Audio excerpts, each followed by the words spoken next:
Good morning. This is different, huh? Good morning versus afternoon. Well, I was so trying to get to you last week, and I just had some things going on. But we're here, and we're going to do this session, which is a quick session. I don't want you to think I'm coming to you in the morning and I'm rushing you, but I don't want to overcomplicate this. So we're talking about who is the greatest, the passage in Mark 9, where the disciples actually were arguing over who would be the greatest. And I don't want to negate the significance of it, but what I actually want to do is break down that section and focus next time on what Jesus is doing by utilizing a child as an example. But I just want us to focus on what I've written there this morning. And I remember when I was preaching on a regular basis, I would often read a lot of material on the monk, Brother Lawrence, and he would say that if he had an opportunity to preach every week, he would bring the same message, and that message would be practicing being in the presence of God. And before we get into that, let me just read our scripture for today. So we're coming from Mark. Again, we've been continuing in Mark for almost 3 years now. So we're at chapter 9, and we're going to go through verses 33, and we're going to stop at 36. And next week we'll focus just on 36 and 37, but they're connected. So who is the greatest? New King James Version. Then he came to Capernaum, and when he was in the home, he asked them, "What was it you disputed among yourselves on the road?" But they kept silent, for on the road they had disputed among themselves who would be the greatest. And he sat them down, called the 12, and said to them, "If anyone desires to be first, he shall be last of all and servant of all. If anyone desires to be first, he shall be last of all and servant of all." That is just nestled in this section of chapter 9, this section of Mark, this section of this gospel, of this New Testament, of this Bible. But that has got to be one of the most significant things. And it parlays right off of the number one commandment, that we love the Lord our God with all of our heart, with all of our soul, with all of our mind. And the second commandment is like this, that we love our neighbor as ourselves. And this is what everything is built on. This is the point. This is our objective. This is the focus. And if this doesn't just reiterate that, I don't know what does. But yet it's one of those things that we can so easily skim over, especially as we move on to verses 36 and 37, when we start seeing this ideology around the children.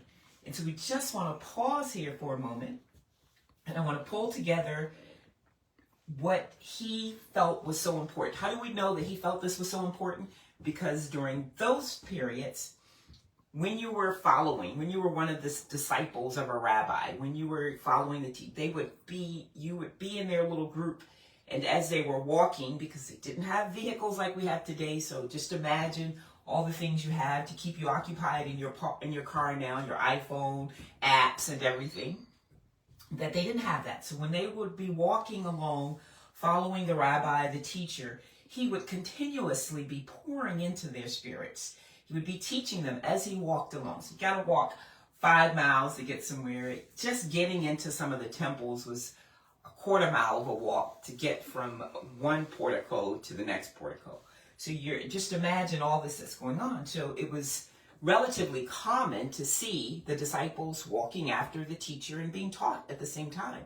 However, when it was some information that was extremely important, not that the other information was not important, but something that they really wanted you to get this. Now sit down and listen to me. That's what your parents say. Now sit down a minute. Anybody that's going to say anything to you, even if it's among you and your friends, you say, let's sit down for a moment. You could be out walking on the trail, and they'll say, let's sit down on a bench for a moment, when they really need you to hear what they're going to say. Remember, Jesus used to say, they can hear, but they may not. They hear, but they don't understand.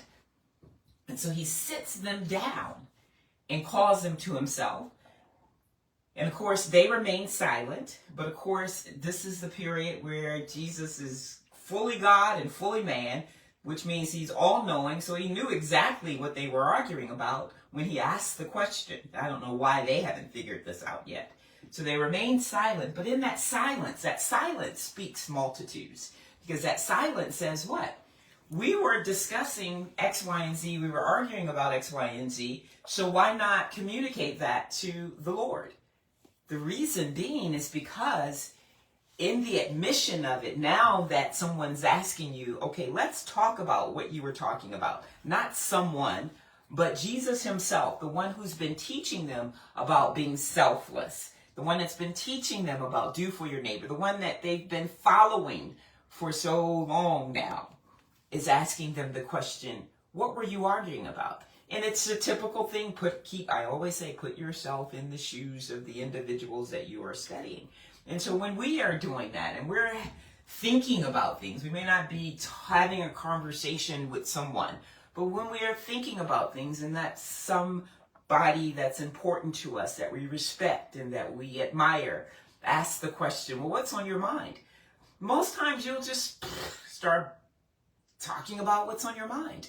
But if what was on your mind is something that you are less than pleased with, won't necessarily say that you're ashamed about thinking it, but it's something that now that someone's asking you to articulate that to them, there's a different level of thought that goes along with what your thoughts were. And that's the position that he put the disciples in. Once he asked them the question, what were you arguing about? And they knew exactly what they were arguing about. But the one that's coming to them is the one that just told them a couple of weeks ago, not a couple of weeks ago, but the last time that we met, that he was going to the cross. And that anybody that wanted to follow him must pick up their cross and carry it daily. So this is the person. So now they're thinking about all the profound things, some of which they don't quite understand in their totality just yet. But they know that Jesus is deep, okay? That's why the multitude is always thronging them and following them. And so now this person that they admire and respect had gotten the power to heal and the power you're arguing about. And immediately, their perception of what they're arguing about comes to full light. And it's like, what we were arguing about is stupid. Therefore, we're ashamed to even tell you. So they remained silent. They remained silent, but Jesus knew what they were arguing about, and he doesn't feel that they knew exactly the complications of what that argument was, so he sits them down. He sits them down because he wants to have their full, undivided attention, because he's about to tell them something extremely important.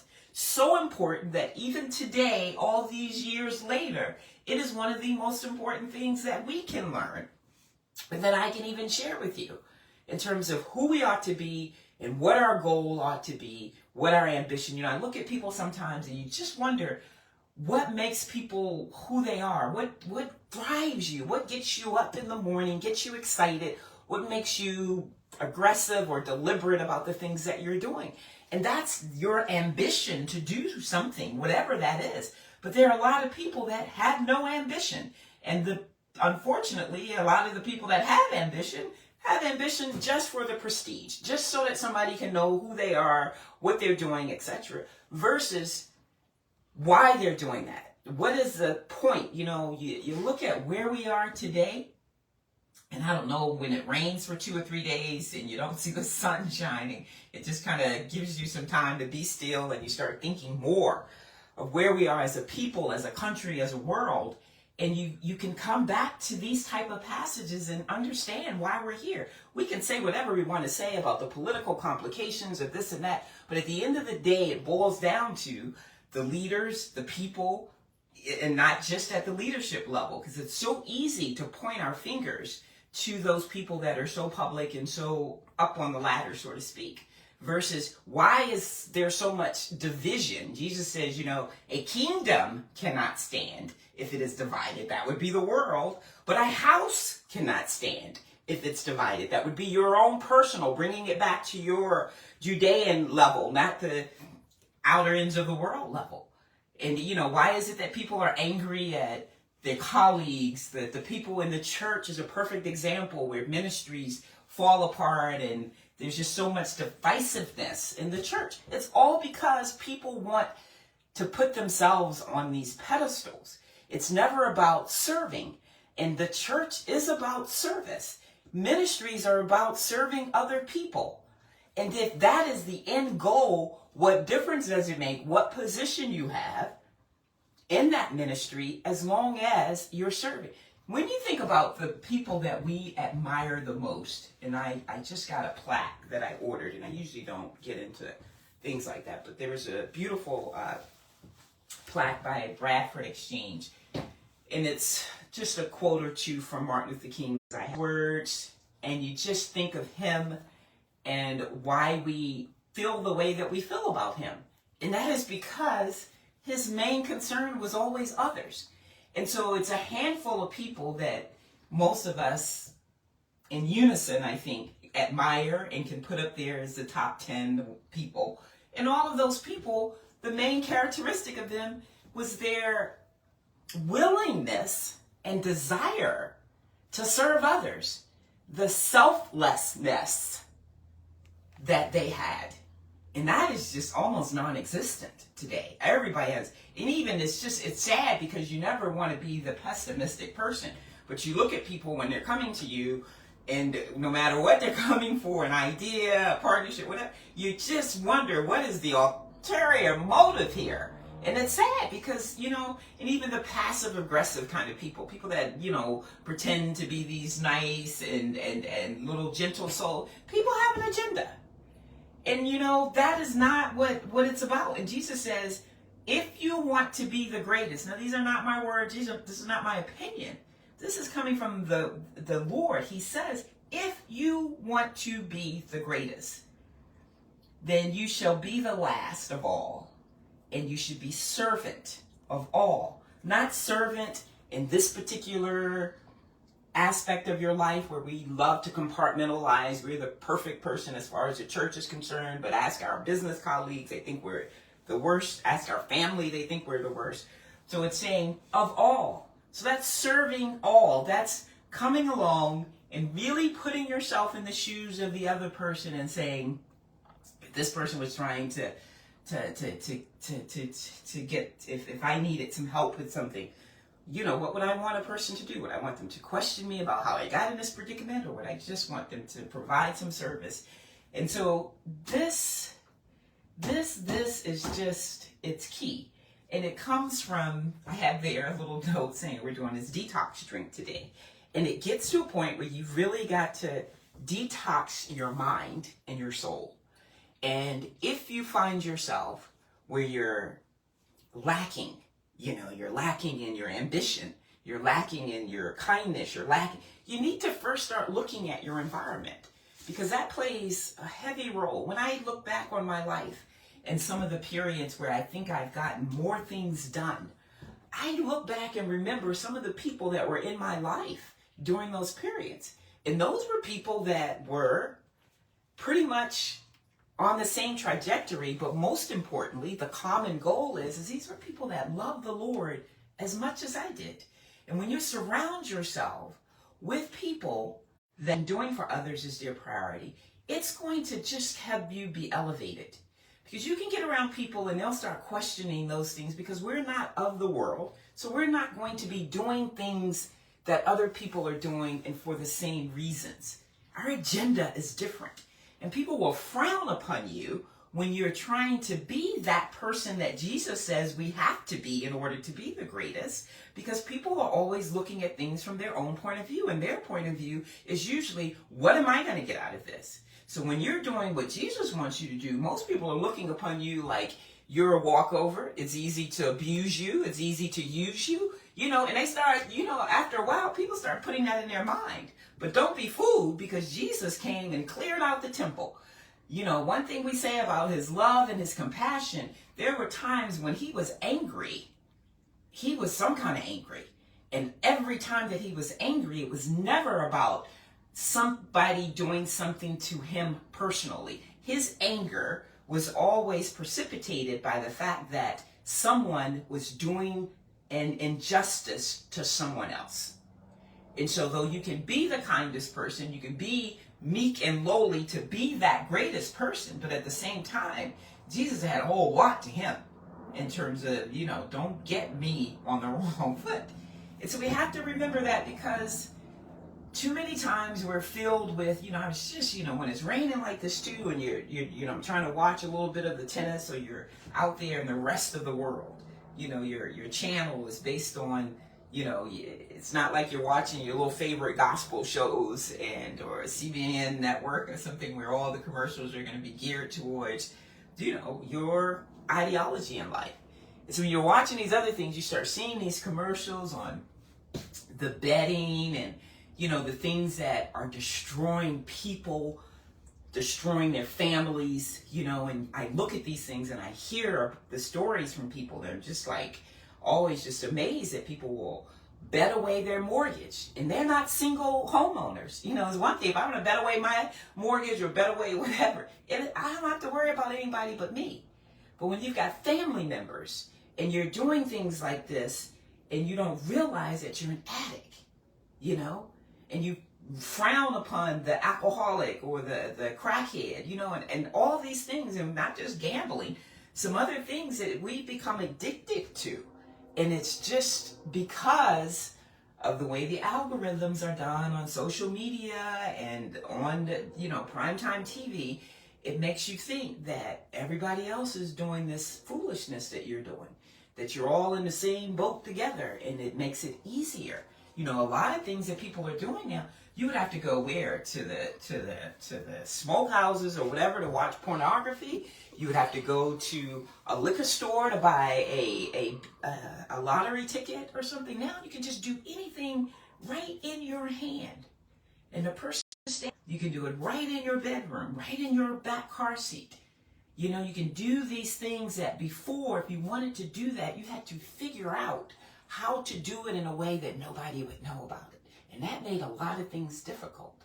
But now, society and the way things are set up, it's the devil, is making it very easy for us to think the evil that we're doing is okay. Because it's all out there and everybody else is doing it. And it's the lie of the devil. And it is destroying people. It's destroying their families. And the worst thing, I always say, the worst fool, who is a fool anyway, is the one that doesn't realize they're a fool. And so when you're in these places and you don't even realize it, it is just heart-wrenching to watch. Because sooner or later, as Jesus says, nothing in the darkness will not eventually be revealed. Nothing that is kept secret eventually will not come to light. And so it's just, and here we have it. So enough doom and gloom since the sun is not even shining.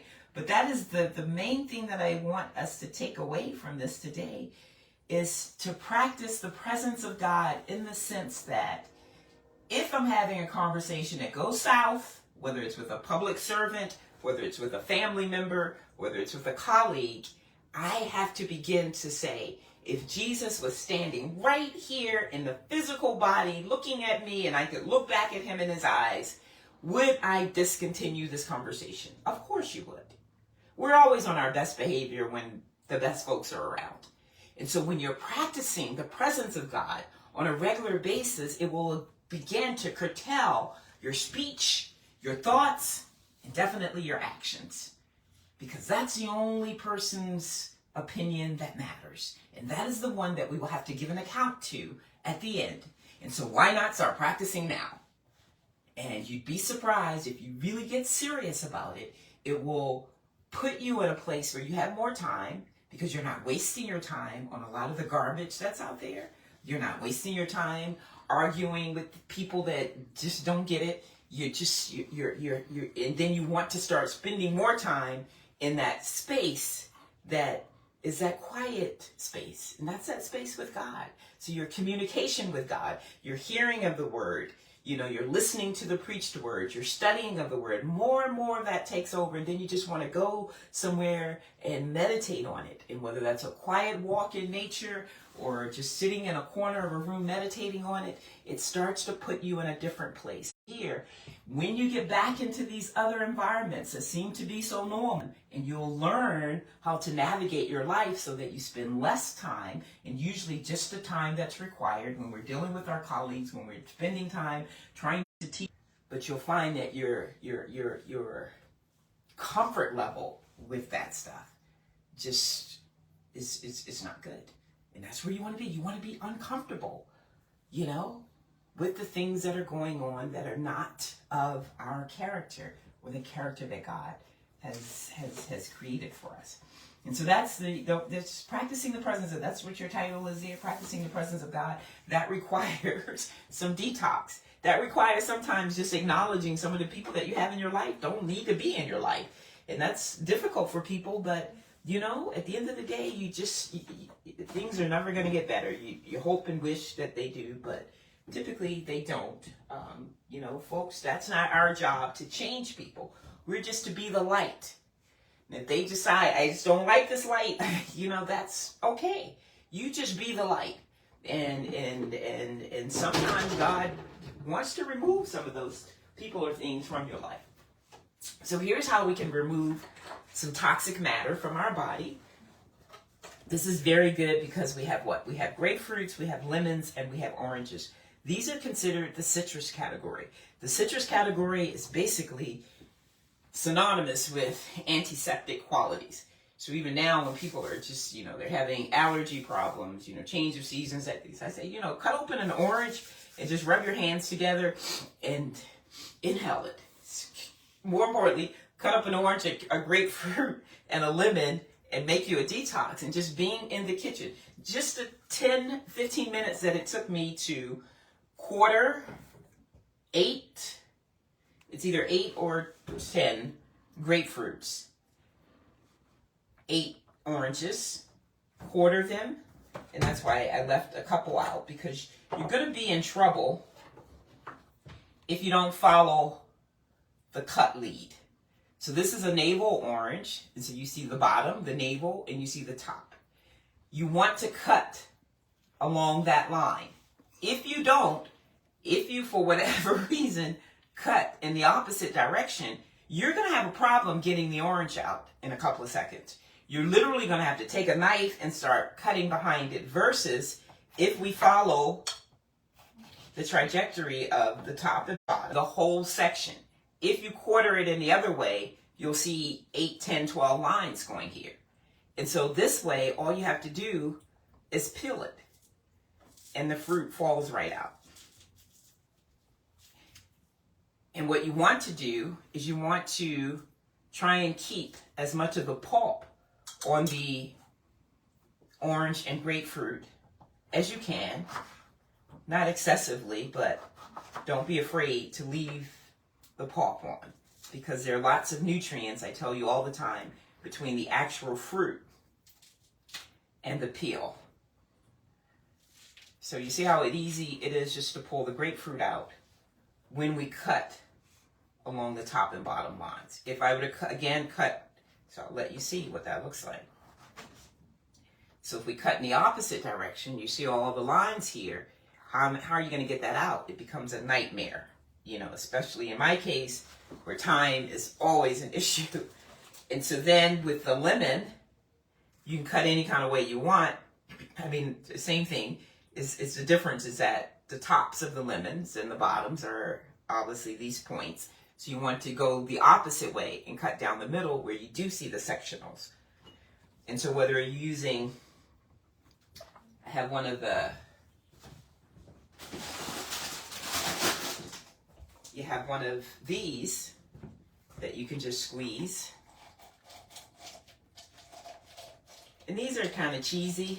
You have to replace them all the time because they're plastic, and to me plastic can be a little tricky in the kitchen. I love to deal with stainless steel and glass just for cleansing purposes. But you can get a pretty nice amount, but then too, you could take the stainless steel juicer, and that's if you want to be dealing with a mess, because juice goes everywhere and it goes very quickly. It's easy, and I think it's more on the sanitary side. Okay? So it's the same thing. So you want to do the opposite cut for the lemon. And that's basically it. So we've taken, this is probably 20 ounces of lemon juice, because lemon is the real cleanser. So you know, if you ever have oily, greasy hands, you go to any mechanic shop or anywhere where they're using degreasers, there's going to be some type of lemon in there if you really want to do the... I was looking at some heavy-duty white cloths, and they were like made from citrus. And that's the whole thing with citrus, is it acts as a cleanser. And so that's what we want to do with the body. So again, we're always using distilled water. So we're going to start with just a few cups, about 24 ounces or so. And this is hit or take. It just depends. When you're trying to detox your body, you just want to say, you know what, there are 12 grapefruits, 8 oranges, 6 lemons, and at the end of the day, whether it's a gallon or a half a gallon of juice, I'm going to really clean my body if I were to sit and eat all of that at one time. But then with you putting it into a liquid form, it's obviously going to do a lot better. And see, there are a couple of oranges where I was sleeping and I cut in the wrong direction. And so you just throw the peel in there, because the peel for citrus is really good for you. So we're just going to put them in the blend. This is about as easy as you get in terms of teaching you how to do something. Hopefully that's not too much fluid in there before it falls over. And then we're just going to blend it up here. And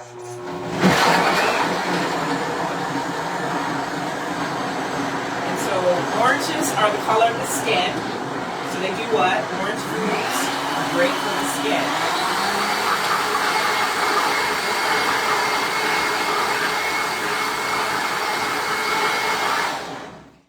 And then we have red. These grapefruits happen to be ruby red. So red foods do what? They move the blood. And then we're going to put a considerable amount of maple syrup in. Maple syrup has all types of minerals for cleansing. Copper, magnesium, really, really good stuff for you. And when you're doing this, it's better to put the maple syrup in after you let it spin for a minute.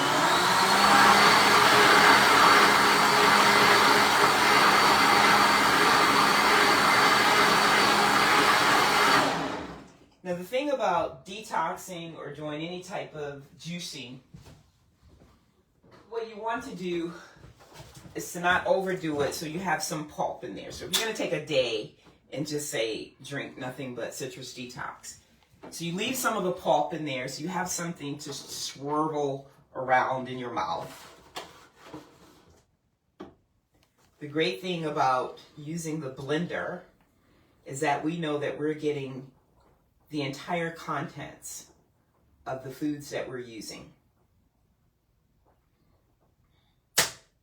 So when I started out with a big giant bowl this morning of 8 grapefruits, 8 oranges, 6 lemons, whatever, all of that is eventually going to end up in probably 2 containers.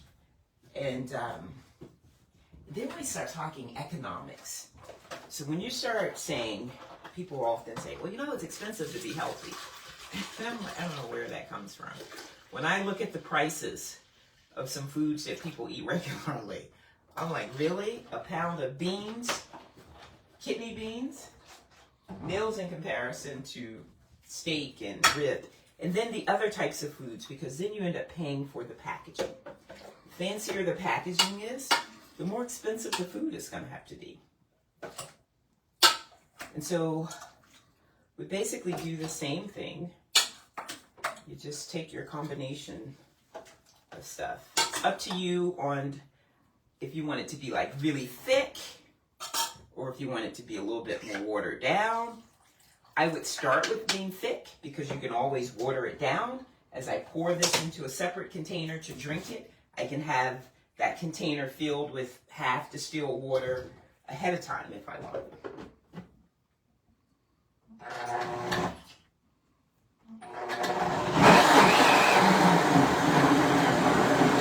You can also just take the top off and pour the maple syrup in as you're drinking.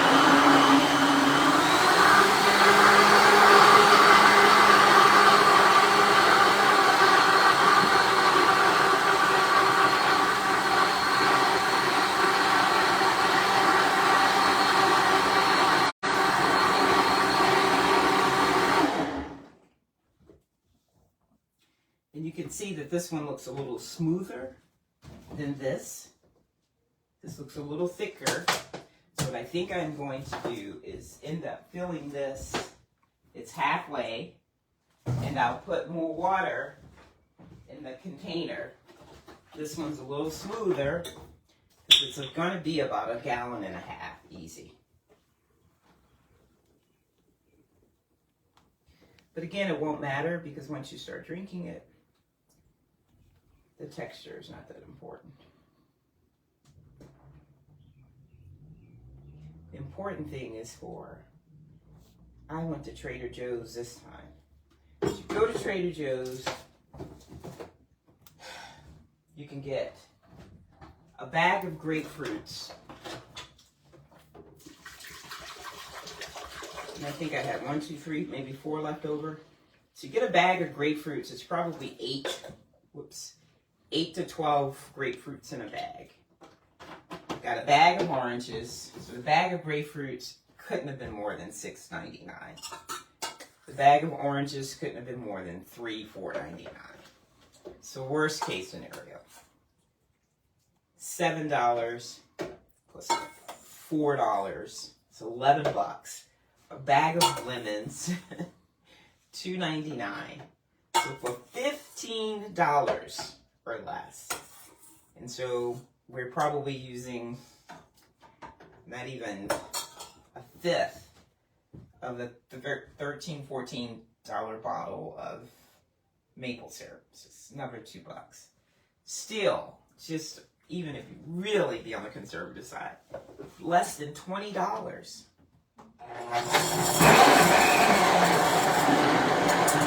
we're going to pour the rest of this liquid.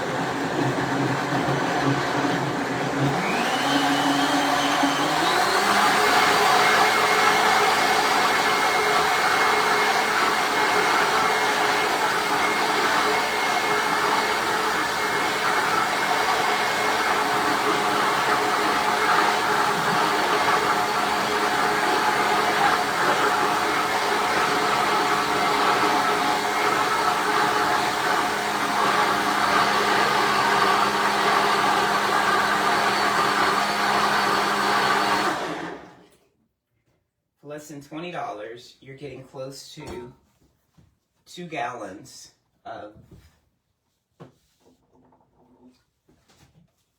detox. And so, of course, depending on who you are, will determine how long it will take you to go through that.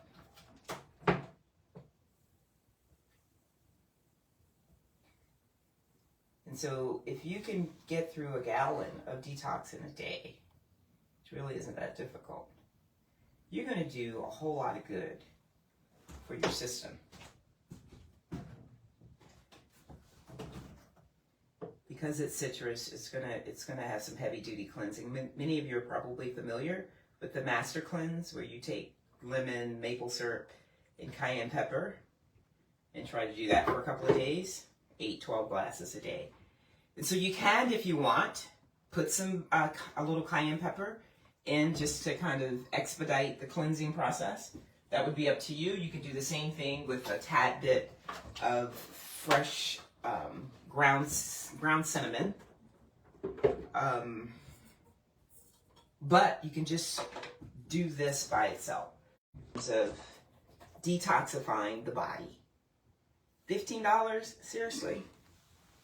And then, like 10 minutes of your time. Even if you throw in $2 for the water that we may have used. So that's my thing. And if you're hanging out with some folks that are telling you they blended up some oranges and grapefruits versus somebody that's asking you to go get a steak and cheese on a egg McMuffin for breakfast, these kinds of things make a difference too. And so it's surrounding yourself with good environment, good people, good things, and just looking to always serve others. It's in what we talked about today. I've got 2 of these, so you go find somebody to give one to as a gift. Say, you know what? I think this might help you feel better. And so those kinds of things, practice makes perfect. Practice the presence of God in your life. Thank you so much for joining us. We will be back with you again next week, just so that we're playing catch up here. And we're going to go through those 2 verses. Jesus is going to use the example of the children to teach the disciples a very important lesson. Have a wonderful day.